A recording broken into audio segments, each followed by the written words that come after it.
Hey, welcome back to my channel. So today I'm going to do a quick review on this Starbucks Reserve Guatemala Lake Atitlan.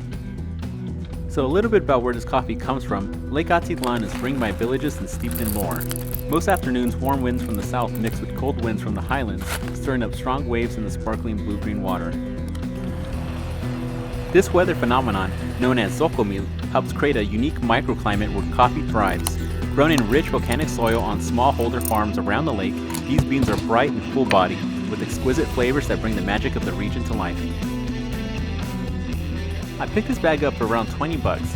The bag says it should have notes of malted chocolate, apricot, and cocoa husk with a hint of cinnamon.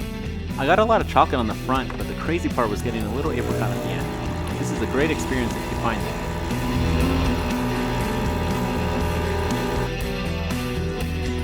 Now that I pulled my shot, let's build a drink. I'm putting together my go-to drink, which is an iced Americano with a splash of milk, but I'm going to float the shot on top. This is sometimes referred to as upside down. Thank you guys for watching. If you enjoy coffee as much as I do, please like and subscribe for more videos. Cheers!